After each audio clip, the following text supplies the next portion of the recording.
Life style ಡಿಸಾರ್ಡರಲ್ಲಿ ಈಗ ನೀವು ಎರಡು ಹೇಳಿದ್ರಿ, ಒಬೇಸಿಟಿ ಹೇಳಿದ್ರಿ, PCOD ಹೇಳಿದ್ರಿ, ಮತ್ತು ಈಗ ತುಂಬ ಜನ ಸಫರ್ ಮಾಡ್ತಾ ಇದ್ದಾರೆ ಡಯಾಬಿಟಿಕ್. ಅದು ತುಂಬ ದೊಡ್ಡ ಸಮಸ್ಯೆನೇ ಆಗಿಬಿಟ್ಟಿದೆ ಯಾರು ನೋಡಿ. ಅದ್ರ ಬಗ್ಗೆ ಯಾವ ರೀತಿ ನಿಮ್ಮ ಸಲಹೆ ಸೂಚನೆಗಳನ್ನ ಕೊಡ್ತೀರಿ? ಈ ಶುಗರ್ ಕಾಯಿಲೆ ಅನ್ನೋದು ತುಂಬ ಕಾಮನ್ ಆಗಿ ಇವತ್ತು ಇಂಡಿಯಾದಲ್ಲಿ ಇದೆ. ಈ ಇಡೀ ವರ್ಲ್ಡಲ್ಲಿ India is a diabetic capital ಅಂತ ಕರೀತಾರೆ. ಶುಗರ್ ಕಾಯಿಲೆಯ ರಾಜಧಾನಿ ಅಂತ ಭಾರತನ ಕರೀತಾರೆ. ನಮ್ಮಲ್ಲಿ ಇರ್ತಕ್ಕಂಥ ಆಹಾರ ಪದ್ಧತಿ ಒಳ್ಳೆ ಆಹಾರ ಪದ್ಧತಿ ಅಂತ ಇದ್ರೂ ಕೂಡ ನಾವೆಲ್ಲ ಅಂದ್ಕೊಳ್ತಿದ್ವಿ ನಮ್ಮ ಭಾರತದ ಆಹಾರ ಪದ್ಧತಿ ತುಂಬ ಒಳ್ಳೇದೈತಿ, ಏನು ಬೇಕೋ ಅದು ಸಿಕ್ಕಿದ್ದೆಲ್ಲ ತಿನ್ನಲ್ಲ ಭಾರತೀಯರು, ವಿಶ್ವದಲ್ಲೇ ಶ್ರೇಷ್ಠ ಆಹಾರ ಪದ್ಧತಿ ಭಾರತದಲ್ಲಿ. ಅಂತ ಆಹಾರ ಪದ್ಧತಿ ಇರ್ತಕ್ಕಂಥ ಭಾರತ ಇವತ್ತಿನ ಶುಗರಿನ ರಾಜಧಾನಿ ಅಂತ ಕರೀತಾರೆ. ಈ 10ರಿಂದ 11 ಕೋಟಿ ಜನ ನಮ್ಮ ಭಾರತದಲ್ಲಿ 140ರಿಂದ 140 ಕೋಟಿ ಜನಸಂಖ್ಯೆ, 10ರಿಂದ 11 ಕೋಟಿ ಜನ ಇವತ್ತು ಶುಗರ್ ಕಾಯಿಲೆಯಿಂದ ಬಳಲ್ತಿದ್ದಾರೆ. ಈ 25 ವಯಸ್ಸಿನ ಮೇಲ್ಪಟ್ಟರಲ್ಲಿ 5ರಲ್ಲಿ ಒಬ್ಬರಿಗೆ ಶುಗರ್ ಕಾಯಿಲೆ ಇದೆ. ಸೊ ಇದು ಕಾಮನ್ ಆಗಿ ಇವತ್ತು ಶುಗರ್ ಕಾಯಿಲೆ ಎಲ್ಲ ವ್ಯಕ್ತಿಗಳಲ್ಲಿ ತುಂಬ ಜನಕ್ಕೆ ಕಂಡು ಬರ್ತದೆ. ಈ ಶುಗರ್ ಕಾಯಿಲೆಗೆ ಕಾರಣ ಯಾವುದು? ಸೇಮ್ ಇವತ್ತು ಡಿಸ್ಕಸ್ ಮಾಡ್ತಿರೋಂಥ ಟಾಪಿಕ್ಕೆ ಲೈಫ್ ಸ್ಟೈಲ್ ಡಿಸಾರ್ಡರ್ಸ್. ಇದು ಡಿಸಾರ್ಡರ್. ಇದು ಶುಗರ್ ಕಾಯಿಲೆ ಬರೋ ಅಂಥದ್ದು ನಮ್ಮ ಜೀವನ ಶೈಲಿಯಿಂದ, ತಪ್ಪಾದ ಜೀವನ ಶೈಲಿಯಿಂದ ಉಂಟಾಗುವಂಥ ಸಮಸ್ಯೆ. ಫಸ್ಟ್ ಸ್ಟಾರ್ಟ್ ಆಗೋದೇ ಈ ಮೆಟಬಾಲಿಕ್ ಪ್ರಾಬ್ಲಮಿಂದನೇ ಶುಗರ್ ಕಾಯಿಲೆ ಕೂಡ ಸ್ಟಾರ್ಟ್ ಆಗೋದು. ಈ ಮೆಟಬಾಲಿಸಮ್ ಸರಿ ಮಾಡ್ಕೊಳ್ಳೋದು ಒಂದು ಶುಗರ್ ಕಾಯಿಲೆಗೆ ಅದಕ್ಕೂ ಔಷಧಿ ಥರ ಕೆಲಸ ಮಾಡುತ್ತೆ. ಈಗ ನಾವು ಸಕ್ಕರೆನ, ರಕ್ತದಲ್ಲಿರ್ತಕ್ಕಂಥ ಸಕ್ಕರೆ ಕಡಿಮೆ ಮಾಡೋದೊಂದೇ ನಮ್ಮ ಔಷಧಿಯ ಕೆಲಸ ಆಗಿರಬಾರ್ದು. ಈಗ ನಾವು ಒಂದು ಶುಗರ್ ಮಾತ್ರೆ ತಗೊಳ್ತೀವಿ, ಅದು ರಕ್ತದಲ್ಲಿರ್ತಕ್ಕಂಥ ಸಕ್ಕರೆ ಕಡಿಮೆ ಮಾಡ್ತದೆ ಅಷ್ಟೇ.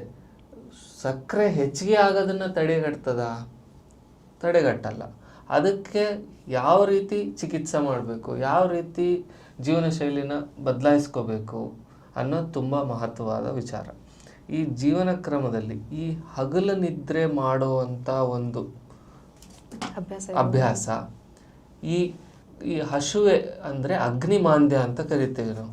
ಅಂದರೆ ಜಠರಾಗ್ನಿ ಮಂದ ಆಗಿ ಇರ್ತಕ್ಕಂಥ ವ್ಯಕ್ತಿಗಳಲ್ಲಿ, ಮತ್ತು ಒಬೆಸಿಟಿ, ತುಂಬ ಬೊಜ್ಜು ಮತ್ತು ಕೊಬ್ಬಿನಾಂಶ ಫ್ಯಾಟ್ ಡೆಪಾಸಿಟ್ ಇರ್ತಕ್ಕಂಥ ವ್ಯಕ್ತಿಗಳಲ್ಲಿ ಶುಗರ್ ತುಂಬ ಕಾಮನ್ನು. 80% of the Indian diabetic patients are obeys. 80%, 86%.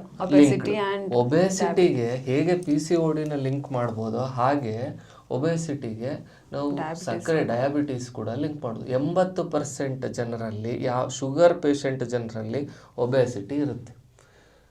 ಹಾಗಾಗಿ ಇದು ಒಬೆಸಿಟಿ ಕೂಡ ಮೂಲ ಕಾರಣ ಶುಗರ್ಗೆ.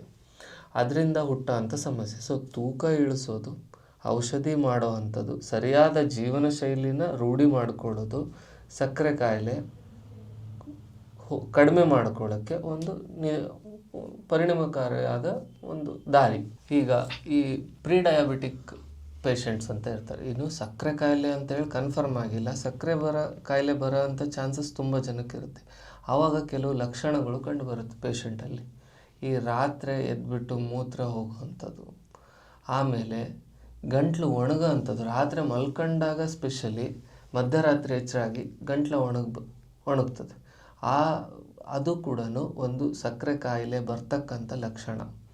ಅದ್ರ ಜೊತೆ ನಮ್ಮ ಸಡನ್ನಾಗಿ ವೇಟ್ ಗೇನ್ ಆಗುವಂಥದ್ದು ಲಕ್ಷಣ. ಆಮೇಲೆ ಸ್ವೆಟ್ಟಿಂಗ್, ತುಂಬ ಒಂದು ಏನಪ್ಪ ಅಂದರೆ ಸೆಕೆ ಅನ್ಸೋದು. ಬೇರೆ ಜನಕ್ಕೆಲ್ಲ ಇದೇ ರೂಮಲ್ಲಿ ಕೂತ್ಕೊಂಡ್ರು ಕೂಡ ಸೆಕೆ ಅನಿಸ್ತಿರಲ್ಲ, ಆ ಜನಕ್ಕೆ ಮಾತ್ರ ಸೆಕೆ ಆಗ್ತಿರ್ತದೆ. ಇದು ಕೂಡ ಒಂದು ಲಕ್ಷಣ, ಆಯಿತಾ. ಈ ರೀತಿ ವ್ಯಕ್ತಿಗಳು ಒಂದು ಶುಗರ್ ಕಾಯಿಲೆದ ಪರೀಕ್ಷೆ ಮಾಡಿಸಿ ನಮ್ಮ ಶುಗರ್ ಎಷ್ಟಿದೆ ಅಂತ ನೋಡಿ ಅದನ್ನು ಯಾವ ರೀತಿ ಮ್ಯಾನೇಜ್ಮೆಂಟ್ ಮಾಡಬೇಕು ಅನ್ನೋದು ಇಂಪಾರ್ಟೆಂಟ್ ಆಗುತ್ತೆ. ಈಗ ಶುಗರ್ ಅಂದರೆ ನಮ್ಮ ದೇಹದಲ್ಲಿ ಶುಗರ್ ಕಾಯಿಲೆ ಇದ್ರೂ ಗೊತ್ತಿಲ್ಲದೆ ಇದ್ದರೆ ಈ ಒಂದು ಲಕ್ಷಣಗಳನ್ನು ನೋಡಿಕೊಂಡು ನಾವು ಸ್ವಲ್ಪ ಬೇಗ ಡಾಕ್ಟ್ರ್ ಹತ್ರ ಹೋಗಬೇಕು ಅಂತ ಹೇಳ್ತಿದ್ದೀವಿ. ಹೌದು. ಮತ್ತು ಅದು ಬಿಟ್ಟು ಈಗ ಆಹಾರದಲ್ಲೇ ಏನಾದರೂ ಶುಗರ್ ಬರೋದನ್ನು ತಡೆಯೋ ಥರ ಅಥವಾ ಶುಗರ್ ಕಾಯಿಲೆ ಇರೋರು ಯಾವ ಆಹಾರನ ತಗೊಂಡ್ರೆ ಒಳ್ಳೆಯದು? ಸಕ್ಕರೆ ಕಾಯಿಲೆ ಇರೋರು ಸಕ್ಕರೆ ಬಿಡಬೇಕು, ಬೆಲ್ಲ ಬಿಡಬೇಕು, ಅದು ಗೊತ್ತಿದ್ದಿದ್ದೆ. ಸಕ್ಕರೆ, ಬೆಲ್ಲ, ಜೇನುತುಪ್ಪ ಯಾವುದೇ ಆಗಿರಲಿ ಆಯಿತಾ, ಒಂದರಲ್ಲಿ ಫ್ರುಕ್ಟೋಸ್ ಇರ್ಬೋದು, ಇನ್ನೊಂದರಲ್ಲಿ ಗ್ಲೂಕೋಸ್ ಇರ್ಬೋದು, ಈ ರೀತಿ ಯಾವುದೇ ಇರಲಿ, ಅದು ಶುಗರಿನ ಒಂದು ಬೇರೆ ಬೇರೆ ವಿಧಗಳವು. ಅವು ಎಲ್ಲ ಆಹಾರಗಳ್ನು ಬಿಡಬೇಕಾಗುತ್ತೆ. ಎರಡನೇದು, ಹಣ್ಣುಗಳು ಯಾವ್ಯಾವ ಹಣ್ಣಲ್ಲಿ ಸಕ್ಕರೆ ಅಂಶ ಜಾಸ್ತಿ ಇರ್ತದೆ.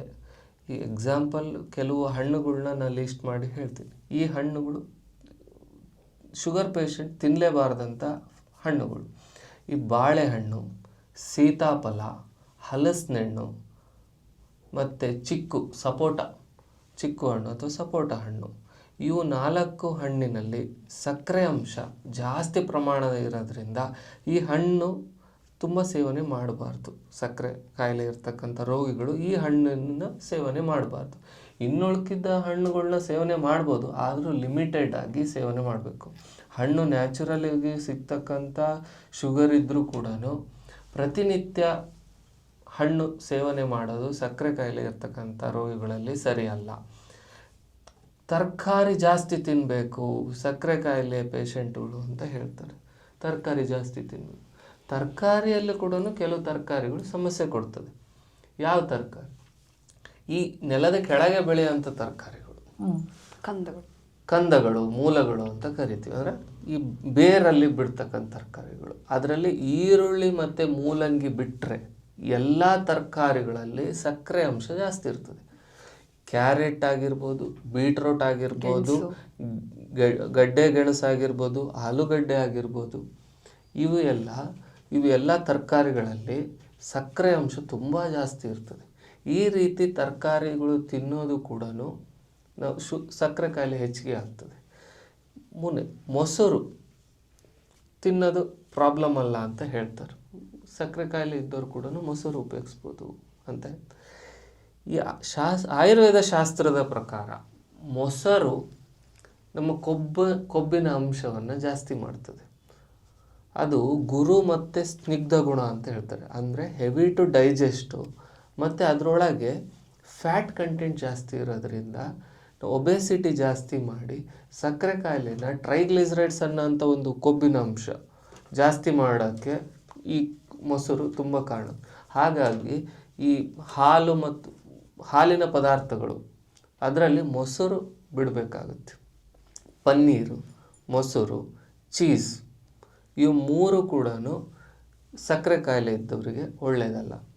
ಕಾಳು ಬೇಳೆಗಳು ಎಲ್ಲದನ್ನು ಊಟ ಮಾಡ್ಬೋದು, ತಕ್ಕ ಮಟ್ಟಿಗೆ ಪ್ರಮಾಣದಲ್ಲಿ ಎಲ್ಲ ಕಾಳು ಬೇಳೆಗಳನ್ನು ಊಟ ಮಾಡ್ಬೋದು. ಸಕ್ಕರೆ ಕಾಯಿಲೆಗೆ ಯಾವುದೇ ರೀತಿ ತೊಂದರೆ ಆಗಲ್ಲ. ಈ ಧಾನ್ಯಗಳಲ್ಲಿ 1 ವರ್ಷದ ಹಳೆಯ ಅಕ್ಕಿ ಉಪಯೋಗಿಸಿದರೆ ಒಳ್ಳೆಯದು. ಇಲ್ಲ ರಕ್ತಶಾಲಿ ಅಂತ ಕರೀತಾರೆ, ಕೆಂಪು ಅಕ್ಕಿ ಉಪಯೋಗಿಸೋದು ಸಕ್ಕರೆ ಕಾಯಿಲೆಯವರಿಗೆ ಒಳ್ಳೆಯದು. ಅದನ್ನು ಬಿಟ್ಟು ಗ್ಲೂಟಿನ್ ಇರ್ತಕ್ಕಂಥ ಗೋಧಿಯ ಹಿಟ್ಟು, ಗ್ಲೂಟಿನ್ ಅನ್ನೋ ಅಂಶ ಇರ್ತದೆ ಈ ಗೋಧಿ ಹಿಟ್ಟಲ್ಲಿ. ಚಪಾತಿ ಯಾವತ್ತೂ ಒಳ್ಳೆಯದಲ್ಲ ಸಕ್ಕರೆ ಕಾಯಿಲೆ ಇರ್ತಕ್ಕಂಥ ರೋಗಿಗಳಲ್ಲಿ. ಅದು ಗ್ಲೂಟಿನ್ ಅಂಶ ಏನು ಗೋಧಿಯಲ್ಲಿರ್ತಕ್ಕಂಥ ಗ್ಲೂಟಿನ್ ಅಂಶ ಸಕ್ಕರೆ ಕಾಯಿಲೆನ ಹೆಚ್ಚಿಗೆ ಮಾಡುತ್ತೆ. ಹಾಗಾಗಿ ರಾಗಿ ಮತ್ತು ಜೋಳ ಇವೆರಡು ಸಕ್ಕರೆ ಕಾಯಿಲೆ ಇರೋರಿಗೆ ತುಂಬ ಒಳ್ಳೆ ಆಹಾರಗಳು. ಆದರೆ ನಾವು ತುಂಬ ವರ್ಷದಿಂದ ಕೇಳಿರೋದು ಅಂದರೆ ಸಕ್ಕರೆ ಕಾಯಿಲೆ ಇರೋರು ಅಂದರೆ ಚಪಾತಿ ತಿನ್ನಬೇಕು ಅಲ್ವಾ, ಅಟ್ಲೀಸ್ಟ್ ಗೋಧಿ ಅನ್ನ ತಿಂತಾರೆ ಅವರು. ಸೊ ನೀವು ಹೇಳೋದು ಗೋಧಿನೇ ಬೇಡ ಅಂತ. ಇದು ಎಲ್ಲಿಂದ ಬಂತು ಅನ್ನೋದು ಹೇಳ್ತೀನಿ ರೀ ಮೇಡಮ್ ಬೇಕಾದ್ರೆ. ಈ ನಾರ್ತ್ ಇಂಡಿಯಾದಲ್ಲಿ ನಾವು ಜೋಳ ಅವರೆಲ್ಲ ಗೋಧಿನೇ ತಿನ್ನೋದು ಅಂತ ಹೇಳಿ ಅನ್ಕೊಂಡ್ಬಿಟ್ಟಿದ್ವಿ. ಅವ್ರು ರೋಟಿ ಮಾಡೋದೆಲ್ಲ ಗೋಧಿಯಿಂದನೇ ಮಾಡೋದು ಅಂತ ಹೇಳಿ ನಾವು ತಿಳಿದು, ರಾಜಸ್ಥಾನ, ಹರಿಯಾಣ, ಡೆಲ್ಲಿ ಅಲ್ಲೆಲ್ಲ ತಿನ್ನೋದೇ ಗೋಧಿಯಿಂದ ಮಾಡಿರೋಂಥ ರೊಟ್ಟಿ ತಿಂತಾರೆ ಅಂತ. ಇಲ್ಲ, ಅಲ್ಲಿ ಕೂಡ ಬೇರೆ ಧಾನ್ಯದ ಬಾಜ್ರದಿಂದ ಮಾಡಿರ್ತಕ್ಕಂಥ ರೊಟ್ಟಿ ತಿಂತಾರೆ, ಮೆಕ್ಕೆಜೋಳದಿಂದ ಮಾಡಿರ್ತಕ್ಕಂಥ ರೊಟ್ಟಿ ತಿಂತಾರೆ. ಅಲ್ಲಿ ಕೂಡ ಗೋಧಿ ಕಡಿಮೆನೇ ಬಳಸೋದು. ನಾವು ರೋಟಿ ಅಂತ ಅದು ಇವತ್ತಿನ ಏನು doctors, modern doctors, allopathy doctors ಇದ್ದಾರಲ್ಲ, ಅವರು ಕೂಡ ಗೋಧಿ ಹೇಳೋದಿಲ್ಲ. ಆ್ಯಕ್ಚುಲಿ ಅವರು ರೊಟ್ಟಿ ಅಂತ ಹೇಳ್ತಾರೆ. ನಾರ್ತ್ ಇಂಡಿಯಾದಲ್ಲಿ ರೊಟ್ಟಿ ಅಂತ ಅಂದ್ಕೊಳ್ಳೇ ಗೋಧಿದೆ ರೊಟ್ಟಿ ಅನ್ನೋ ಥರ ಆಗೋಗಿದೆ. ಅದು ಆ್ಯಕ್ಚುಲಿ ಈ ಮೆಕ್ಕೆಜೋಳದ ರೊಟ್ಟಿ, ಬಾಜ್ರಾ ಅನ್ನೋ ಒಂದು ಧಾನ್ಯ ಬರ್ತದೆ, ಬಾಜ್ರಾ ಅನ್ನೋ ಧಾನ್ಯದಿಂದ ಮಾಡಿರ್ತಕ್ಕಂಥ ರೊಟ್ಟಿ, ಸಜ್ಜಿ ಕೂಡ ಉಪಯೋಗಿಸ್ತಾರೆ ಹರಿಯಾಣದಲ್ಲೆಲ್ಲ. ಸಜ್ಜಿಯಿಂದ ಮಾಡಿರ್ತಕ್ಕಂಥ ರೊಟ್ಟಿ, ಆ ರೊಟ್ಟಿಗಳನ್ನ ತಿನ್ನಬೇಕು ಅಂತ ಹೇಳ್ತಾರೆ. ಅದು ರೊಟ್ಟಿ ಅಂದ್ಕೊಳ್ಳೇನೆ ನಾವು ರೋಟಿ ಅನ್ನೋದು ಚಪಾತಿ ಹಿಟ್ಟಿಂದನೇ ಮಾಡ್ತಾರೆ ಅಂತ ಅನ್ಕೊಳ್ತೀವಿ. ಅದು ತಪ್ಪದು. ಮತ್ತು ನೀವು ಇನ್ನೊಂದು ಹೇಳಿದ್ರಿ, ಮೊಸರು ತಿನ್ನಬಾರ್ದು ಅಂತ ಹೇಳಿದ್ರಿ. ಡಯಾಬಿಟಿಕ್ ಪೇಷಂಟ್ ಮೊಸರು ತಿನ್ನಬಾರ್ದು. ಹಾಗಾದರೆ ಅವರು ನೀರು ಮಜ್ಜಿಗೆ ಸೇವನೆ ಮಾಡ್ಬೋದಾ? ನೀರು ಮಜ್ಜಿಗೆ ಸೇವನೆ ಮಾಡ್ಬೋದು. ಮೊಸರಲ್ಲೇ ನೀರು ಹಾಕಿ ಅದನ್ನು ಮಿಕ್ಸ್ ಮಾಡಿ ಕುಡಿದ್ರೆ ಮಜ್ಜಿಗೆ ಆಗಲ್ಲ, ಕಡಿಬೇಕು. ಆಯ್ತಾ? 1 ಲೋಟ ಮಜ್ಜಿಗೆ ಮಾಡೋದಕ್ಕೂ ಕೂಡ ಕ್ರಮ ಇದೆ. ಅದು ತುಂಬ ಒಳ್ಳೆಯದು. ಇನ್ನು ಫ್ಯಾಟ್ ಬರ್ನ್ ಆಗೋಕ್ಕೆ ತಕ್ರ ಪ್ರಯೋಗ ಅಂತ ಹೇಳ್ತಾರೆ ನಮ್ಮ ಆಯುರ್ವೇದದಲ್ಲಿ. ತಕ್ರ ಪ್ರಯೋಗ ತೂಕ ಇಳಿಸೋದಕ್ಕೂ ಕೂಡ ಕೊಡ್ಬೋದು. ಸಕ್ಕರೆ ಕಾಯಿಲೆ ಕೂಡ ಕಡಿಮೆ ಆಗುತ್ತೆ ಈ ತಕ್ರ ಪ್ರಯೋಗದಿಂದ. ಅದು ಹೆಂಗೆ ಅಂತಂದರೆ 1 ಲೋಟ ಮೊಸರಿಗೆ 4 ಪ್ರಮಾಣ ನೀರು ಹಾಕಿ ಬೆರೆಸಿ ಅದನ್ನು ಸರಿಯಾಗಿ ಕಡಿದು ಕೆನೆ ತೆಗಿಬೇಕು. ಈ ಕೆನೆ ತೆಗಿಯೋಂಥದ್ದಷ್ಟು ಮೊಸರು ಮಜ್ಜಿಗೆ ಮಾಡೋದಿಲ್ಲ ನಾವು. ಹಾಗಾಗಿ ಸೋಸಿ ಕುಡಿದು ಬಿಡಬೇಕು. ಕಡ್ದಾದ ನಂತರ ಅದನ್ನು ಸೋಸಿ ಕುಡಿದ್ರೆ ಅದು ಕರೆಕ್ಟಾಗಿ ಮಜ್ಜಿಗೆ. ಆ ರೀತಿ ಮಜ್ಜಿಗೆ ಕುಡಿಯೋದು ಆರಾಮ್ಸೆ ದಿನ ಅರ್ಧ ಲೀಟ್ರು 500 ml ಕುಡಿದ್ರೂ ತೊಂದರೆ ಇಲ್ಲ. ಎಲ್ಲರೂ ಕುಡಿಬೋದು ಈ ರೀತಿಯ ಮಜ್ಜಿಗೆನ. ಈಗ ಮಧುಮೇಹ, ಡಯಾಬಿಟಿಕ್ ಬಗ್ಗೆ ಹೇಳಿದ್ರೆ, ಅದು ಬಿಟ್ಟರೆ ಇನ್ಯಾವ ಒಂದು ಡಿಸಾರ್ಡರ್ ಕಾಮನ್ ಆಗಿ ಎಲ್ಲರಲ್ಲೂ ಕಂಡು ಬರ್ತಾ ಇದೆ ಹೆಣ್ಣು ಮಕ್ಕಳಿಗೆ? ಆ ಥರ ಯಾವ್ದಾದ್ರು ಒಂದು? ಓಕೆ, PCOD PCOS ಬಿಟ್ಟರೆ ನಾನು ಅತಿ ಹೆಚ್ಚು ಮತ್ತು ಹೆಣ್ಮಕ್ಳಲ್ಲಿ ಕೇಳುವಂಥ ಒಂದು ಕಂಪ್ಲೇಂಟ್ ಏನಪ್ಪ ಅಂದರೆ ಥೈರಾಯ್ಡ್. ಕಾಮನ್ ಆಗಿ ಹೆಣ್ಮಕ್ಳಲ್ಲಿ ಜಾಸ್ತಿ ಕಂಡು ಬರುತ್ತಿದ್ದು ಗಂಡು ಮಕ್ಳಿಗೆ ಕಂಪೇರ್ ಮಾಡಿದೆ. ಈ ಥೈರಾಯ್ಡ್ ಏನಪ್ಪ ಅಂದರೆ ಒಂದು ಗ್ರಂಥಿ, ಈ ಕುತ್ತಿಗೆ ಭಾಗದಲ್ಲಿ ಸಿಚುವೇಟ್ ಆಗಿರುವಂಥ ಒಂದು ಗ್ರಂಥಿ. ಬಟ್ ಇದು ಸಣ್ಣ ಗ್ರಂಥಿ ಭಾಳ ದೊಡ್ಡ ಕೆಲಸವನ್ನು ಮನುಷ್ಯನ ದೇಹದಲ್ಲಿ ಮಾಡುತ್ತೆ. ಇದೇನು ಮಾಡುತ್ತೆ, ಮೆಟಬಾಲಿಸಮ್ನೇ ರೆಗ್ಯುಲೇಟ್ ಮಾಡುತ್ತೆ. ಅಂದರೆ ನಮ್ಮ ಬಾಡಿಯಲ್ಲಿ ಹಾರ್ಮೋನ್ಸ್ ರಿಲೀಸ್ ಆಗೋದು, ತೂಕ ನಿಯಂತ್ರಣ, ನಮ್ಮದು ಶಕ್ತಿ, ನಮ್ಮದು ಮೂಡ್ಸ್, ಇದೆಲ್ಲದನ್ನು ಈ ಥೈರಾಯ್ಡ್ ಗ್ರಂಥಿಯಿಂದ ರಿಲೀಸ್ ಆಗುವಂಥ ಹಾರ್ಮೋನ್ಸ್ ಕಂಟ್ರೋಲ್ ಮಾಡ್ತಿರುತ್ತೆ. ಸೊ ಈ ಥೈರಾಯ್ಡ್ ಗ್ರಂಥಿ ಅಷ್ಟೇ ಇಂಪಾರ್ಟೆಂಟ್ ಕೂಡ. ಈ ಥೈರಾಯ್ಡಲ್ಲಿ 2 ಪ್ರಭೇದಗಳು ಬರುತ್ತೆ. ಅಂದರೆ ಒಂದು ಹೈಪೋಥೈರಾಯ್ಡಿಸಮ್ ಮತ್ತು ಹೈಪೋಥೈರಾಯ್ಡಿಸಮ್ ಅಂತ 2 ಇರುತ್ತೆ. ಅಂದರೆ ಕಡಿಮೆ ಪ್ರಮಾಣದಲ್ಲಿ ಥೈರಾಯ್ಡ್ ಹಾರ್ಮೋನ್ ರಿಲೀಸ್ ಆದರೆ ದಟ್ ಈಸ್ ಹೈಪೋಥೈರಾಯ್ಡಿಸಮ್. ಹೆಚ್ಚು ಪ್ರಮಾಣದಲ್ಲಿ ಥೈರಾಯ್ಡ್ ಹಾರ್ಮೋನ್ ರಿಲೀಸ್ ಆದರೆ that is hyperthyroidism. But ನಾವು ತುಂಬ ಕಾಮನ್ ಆಗಿ ಕೇಳೋದು ಅಥವಾ ಜಾಸ್ತಿ ಕಂಡು ಬರುವಂಥದ್ದು ಹೈಪೋಥೈರಾಯ್ಡಿಸಮ್. ಅಂದರೆ ಕಡಿಮೆ ಪ್ರಮಾಣದಲ್ಲಿ ಹಾರ್ಮೋನ್ ರಿಲೀಸ್ ಆಗ್ತಿರುತ್ತೆ. ಸೊ ಇದು ಹೇಗಪ್ಪ ಅಂದರೆ ಇದು ಕೂಡ ಇತ್ತೀಚಿನ ದಿನಗಳಲ್ಲಿ ಅತಿ ಹೆಚ್ಚು ಕಂಡು ಬರುವಂಥ ಒಂದು ಲೈಫ್ ಸ್ಟೈಲ್ ಡಿಸಾರ್ಡರ್ ಆಗಿಬಿಟ್ಟಿದೆ. ಯಾಕಂದರೆ is again link to the lifestyle disorder. ಮತ್ತು ನಮ್ಮ ತಪ್ಪದ ಜೀವನ ಶೈಲಿಗೂ ಈ ಥೈರಾಯ್ಡ್ ಗ್ರಂಥಿಗೂ ನೇರ ಲಿಂಕ್ ಇದೆ. ಇದು ಹೇಗೆ ಅಂತಂದರೆ, ಇದು ಎಲ್ಲದನ್ನು ಮೆಟಬಾಲಿಸಮ್ನ ಇದೇ ಕಂಟ್ರೋಲ್ ಮಾಡೋದ್ರಿಂದ ನಾವು ಸರಿಯಾಗಿ ಅದಕ್ಕೆ ರೆಸ್ಪಾನ್ಸ್ ಮಾಡಲಿಲ್ಲ ಅಂದರೆ ಮತ್ತೆ ಇಲ್ಲಿ ಏರುಪೇರಾಗಿ ಥೈರಾಯ್ಡ್ ಸಮಸ್ಯೆಗಳು ಕಂಡುಬರುತ್ತೆ. ಇದು ಈಗ ಎಷ್ಟರ ಮಟ್ಟಿಗೆ ಆಗಿದೆ ಅಂದರೆ, again 1 in 10 Indians are estimated to suffer from thyroid related diseases. ಅಂದರೆ 10 ಜನರನ್ನು ನಾವು ತಗೊಂಡ್ರೆ ಅದರಲ್ಲಿ ಒಬ್ಬನಿಗಾದರೂ ಥೈರಾಯ್ಡ್ ಸಮಸ್ಯೆ ಇದ್ದೇ ಇರುತ್ತೆ. ಆ್ಯಂಡ್ ಹೆಣ್ಣು ಮಕ್ಕಳಲ್ಲಿ ಗಂಡು ಮಕ್ಕಳಿಗಿಂತ 3 ಪಟ್ಟು ಜಾಸ್ತಿ ಥೈರಾಯ್ಡ್ ಸಮಸ್ಯೆಗಳನ್ನ ನಾವು ಕಾಣಬಹುದು. ಅದೇ ಹಾಗೆ ನಾವು ಹಾರ್ಮೋನ್ಸ್ ಅಂದರೆ ನಮ್ಮ ಹೆಣ್ಣು ಮಕ್ಕಳಲ್ಲಿ ಬೇರೆ ಬೇರೆ ಹಂತಗಳಲ್ಲಿ ಬೇರೆ ಬೇರೆ ರೀತಿ ನಮ್ಮದು ಶರೀರ ಸಫರ್ ಆಗೋದ್ರಿಂದ ತುಂಬ ಬೇಗ ನಾವು ಇದಕ್ಕೆ ಒಳಗಾಗ್ತೀವಿ. ಓಕೆ, ಈ ಥೈರಾಯ್ಡ್ ಇರುವಂಥ ಹೆಣ್ಣು ಮಕ್ಕಳಲ್ಲಿ ಅಥವಾ ಗಂಡು ಮಕ್ಕಳಲ್ಲಿ ಏನು ಲಕ್ಷಣಗಳು ಕಂಡು ಬರುತ್ತೆ, ಹೇಗೆ ನಾವು ಗೆಸ್ ಮಾಡ್ಬೋದಪ್ಪ, ಹೋಗಿ ಥೈರಾಯ್ಡ್ ಚೆಕ್ ಮಾಡಿಸ್ಕೊಳ್ಳೋಣ ಪ್ರೊಫೈಲ್ನ ಹೇಗೆ ಅಂತಂದರೆ, ಅಗೇನ್ ತೂಕ ಏರುತ್ತೆ. ಹೈಪೋಥೈರಾಯ್ಡಿಸಮ್ ಇರುವಂಥ ರೋಗಿಗಳಲ್ಲಿ ತೂಕ ಏರುತ್ತೆ. ಜೊತೆಗೆ ಶಕ್ತಿ ಕಮ್ಮಿ ಆಗಿರುತ್ತೆ ಅನ್ಸುತ್ತೆ, ಮೆಟಬಾಲಿಸಮ್ ವೀಕ್ ಆಗಿರುತ್ತೆ, ಬೇಗ ಬೇಗ ಆ್ಯಕ್ಟಿವ್ ಆಗಿರೋಕ್ಕೆ ನಮ್ಗೆ ಆಗೋದಿಲ್ಲ. ಅಗೇನ್ ಹೇರ್ ಫಾಲ್ಸ್ ಕಂಡು ಬರುತ್ತೆ, ಆ್ಯಕ್ನೆಗಳು ಕಂಡು ಬರ್ಬೋದು. ಟೋಟಲ್ ಆಗಿ ನಿರಾಸಕ್ತಿ ಇರ್ತದೆ. ಅಂಥ ಹೆಣ್ಣುಮಕ್ಕಳು ಆದಷ್ಟು ಬೇಗ ಹೋಗಿ ಒಂದು ರೊಟೀನ್ ಚೆಕಪ್ ಥೈರಾಯ್ಡ್ ಮಾಡಿಸ್ಕೊಳ್ಳೋದು ಒಳ್ಳೆಯದು. ಶುಗರ್ ಅಷ್ಟೇ ಇಂಪಾರ್ಟೆಂಟ್ ಆಗಿ ಥೈರಾಯ್ಡ್ನ ಚೆಕ್ ಮಾಡಿಸ್ಕೊಂಡು ಇಟ್ಕೊಳ್ಳೋದು ಒಳ್ಳೆಯದು. ಜೊತೆಗೆ ಥೈರಾಯ್ಡ್ನ ಹೇಗೆ ಮ್ಯಾನೇಜ್ ಮಾಡ್ಬೋದು ಅಂತ ಕೇಳಕ್ಕೆ ಹೋದರೆ, ಥೈರಾಯ್ಡಲ್ಲಿ 50% ನೀವು ಲೈಫ್ ಸ್ಟೈಲ್ನ ಸರಿ ಮಾಡ್ಕೊಳ್ಬಹುದು. But another 50% importantly medicine. So ಈ ಹಾರ್ಮೋನ್ದೇ ಕೊರತೆ ಇರೋದ್ರಿಂದ ನಾವು ಓರಲ್ ಮೆಡಿಸಿನ್ಸ್ ತೊಗೊಂಡು ಹಾರ್ಮೋನ್ ರೆಗ್ಯುಲೇಟ್ ಮಾಡ್ಕೊಳ್ಳೋದು ತುಂಬ ಇಂಪಾರ್ಟೆಂಟ್ ಆಗುತ್ತೆ. ಸೊ ಸರಿಯಾದ ಡಾಕ್ಟರ್ಗಳನ್ನ ಕಂಡು ಸಲಹೆ ತೊಗೊಂಡು ಮೆಡಿಸಿನ್ ತೊಗೊಳ್ಳೋದು ಥೈರಾಯ್ಡ್ ರೋಗಿಗಳಲ್ಲಿ ಭಾಳ ಇಂಪಾರ್ಟೆಂಟ್ ಆಗುತ್ತೆ. ಮತ್ತು ಪಂಚಕರ್ಮದ ಮೂಲಕ ನಾವು ಹೇಗೆ ಥೈರಾಯ್ಡ್ನ ಸರಿ ಮಾಡ್ಕೊಬಂದರೆ ನಮ್ಮ ಆಯುರ್ವೇದ ಶಾಸ್ತ್ರದಲ್ಲಿ ನಾವು ಥೈರಾಯ್ಡ್ನ ಅಗೇನ್ ನಾವೆಲ್ಲದನ್ನು ದೋಷದ ಅಸಮತೋಲನ ಅಂತಲೇ ನಾವು ಕರೆಯೋದು. ಈ ಅಗೇನ್ ವಾತಪಿತ್ತ ಕಫದಲ್ಲಿ ಥೈರಾಯ್ಡ್ ರೋಗಿಗಳಲ್ಲಿ ನಾವು ಕಫ ಮತ್ತು ಮೇದ ಅಸಮತೋಲನ ಇರ್ತದೆ, ಅಂದರೆ ಜಾಸ್ತಿ ಆಗಿರುತ್ತೆ, ಆವರಣ ಇರ್ತದೆ ಕಫದ್ದು ಅಂತ ಹೇಳ್ತೀವಿ. ಸೊ ಕಫ ತೆಗೆಯೋದಕ್ಕೆ ನಮ್ಮಲ್ಲಿ ಪಂಚಕರ್ಮದಲ್ಲಿ ವಮನ ಅಂತ ಕ್ರಮವನ್ನು ನಾವು ಮಾಡ್ತೀವಿ. ಸೊ ಅತಿ ಹೆಚ್ಚು ಕಫವನ್ನು ನಾವು ವಾಂತಿ ಮಾಡಿಸುವ ಮೂಲಕ, ಅಂದರೆ ದೂಷಿತ ಕಫವನ್ನು ಹೊರಗೆ ತೆಗೆದು ಕಫ ಆವರಣವನ್ನು ತೆಗಿಬೋದು, ಮೇಧಸ್ನ ಕೂಡ ಕಮ್ಮಿ ಮಾಡ್ಬೋದು. ಈ ರೀತಿ ಮಾಡೋದ್ರಿಂದ ತೂಕ ಕೂಡ ಕಡಿಮೆ ಆಗಿ ಇದು ಥೈರಾಯ್ಡ್ನ ರೆಗ್ಯುಲೇಟ್ ಮಾಡೋದ್ರಲ್ಲಿ ಹೆಚ್ಚು ಪರಿಣಾಮಕಾರಿಯಾಗಿ ಕೆಲಸ ಮಾಡುತ್ತೆ. ವರುಣ್ ಸರ್, ನೀವು ನಮ್ಮ ಸಂದರ್ಶನದ ಮೊದಲ ಭಾಗದಲ್ಲೇ ನೀವು ಹೇಳಿದ್ರಿ, ಒಂದು ಆರೋಗ್ಯ ಅಂದರೆ ದೇಹದಲ್ಲಿ ಬರೀ ಒಂದು ದೈಹಿಕ ಆರೋಗ್ಯ ಅಲ್ಲ, ಮಾನಸಿಕವಾಗಿ ಅವನು ಆರೋಗ್ಯವಾಗಿರಬೇಕು ಒಬ್ಬ ವ್ಯಕ್ತಿ ಅಂತ. ಆದರೆ ಈಗ ಎಲ್ಲರೂ ಟೆನ್ಷನ್, ಎಲ್ಲರೂ ಆ್ಯಂಗ್ಸೈಟಿ ಆ ಥರ ಹೇಳ್ತಿರ್ತಾರೆ. ಸೊ ಇದ್ರ ಬಗ್ಗೆ ನೀವು ಕೆಲವು ಸಲಹೆಗಳನ್ನ ನಮ್ಮ ವೀಕ್ಷಕರಿಗೆ ಕೊಡಬೇಕು ಅಂತ ಕೇಳ್ಕೊಳ್ತೀನಿ. ಇವತ್ತು ನಾನು ಮೊದಲೇ ಹೇಳಿದೆ ಎಷ್ಟು ಆರೋಗ್ಯ ಅಂದರೆ, ಆರೋಗ್ಯವಂತ ಲಕ್ಷಣ ಅಂದರೆ ಏನು ಅಂತ. ಈಗ ಒಬ್ಬ ಶಾರೀರಿಕವಾಗಿ ಒಬ್ಬ ಮನುಷ್ಯ ಎಷ್ಟು ಆರೋಗ್ಯವಾಗಿ ಇರ್ತಾನೋ ಅಷ್ಟೇ ಇಂಪಾರ್ಟೆನ್ಸು ಮಾನಸಿಕವಾಗಿ ಆರೋಗ್ಯದಿಂದ ಇರೋವಂಥದ್ದು ಕೂಡ ಅಷ್ಟೇ ಇಂಪಾರ್ಟೆಂಟ್ ಆಗಿರುತ್ತೆ. ಹಾಗಾಗಿ ಮಾನಸಿಕ ಆರೋಗ್ಯದ ಸ್ಥಿತಿ ತುಂಬ ಇಂಪಾರ್ಟೆಂಟು. ಇವತ್ತು ಭಾರತದಲ್ಲಿ, ಇಡೀ ವಿಶ್ವದಲ್ಲಿ ಬಿಟ್ಬಿಡೋಣ, ನಾವಿರ್ತಕ್ಕಂಥ ದೇಶದಲ್ಲಿ 15ರಿಂದ 20 ಮಿಲಿಯನ್ ಮಾನಸಿಕವಾಗಿ ಅಸ್ವಸ್ಥದಿಂದ ಬಳಲ್ತಿದ್ದಾರೆ. ಅದು 18ರಿಂದ 25 ವರ್ಷದ ಮಧ್ಯದಲ್ಲಿರ್ತಕ್ಕಂಥವ್ರು. ಇದು ತುಂಬ ಮಾನಸಿಕವಾಗಿ ಕುಂದೋದು ಈ ಸ್ಟೂಡೆಂಟ್ಸು, ವಿದ್ಯಾರ್ಥಿಗಳು ಮತ್ತು IT ಪ್ರೊಫೆಷ್ನಲ್ಲಿ ವರ್ಕ್ ಮಾಡ್ತಕ್ಕಂಥ ಇಂಜಿನಿಯರ್ಸ್ ಆಗಿರ್ಬೋದು, ಬೇರೆ ಆಗಿರ್ಬೋದು, IT ಪ್ರೊಫೆಷ್ನಲ್ಲಿ ಇರೋವಂಥವ್ರು ಅಂತ ಇವತ್ತು ಲೇಟೆಸ್ಟ್ ರಿಪೋರ್ಟ್ಸು, ಸರ್ವೆ ಮಾಡಿರೋದರಲ್ಲಿ ಕಂಡು ಬರ್ತದೆ. ಇದಕ್ಕೆ ಕಾರಣ ತುಂಬ ಇರ್ಬೋದು.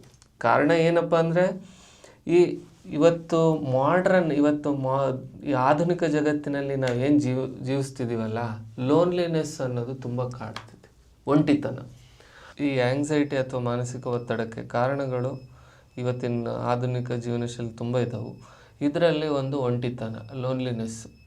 ಮುಂಚೆ ಮನೆಯಲ್ಲಿ ಕೂಡು ಕುಟುಂಬ ಇರ್ತಿತ್ತು, ಒಬ್ಬರಿಗೆ ಆಗಿರ್ತಕ್ಕಂಥ ನೋವನ್ನ ಇನ್ನೊಬ್ರು ಕೇಳೋಂಥ ಸ್ಥಿತಿಯಲ್ಲಿರ್ತಿದ್ರು, ಅದಕ್ಕೆ ಸಹಾಯ ಮಾಡೋಂಥ ಸ್ಥಿತಿಯಲ್ಲಿರ್ತಿದ್ರು.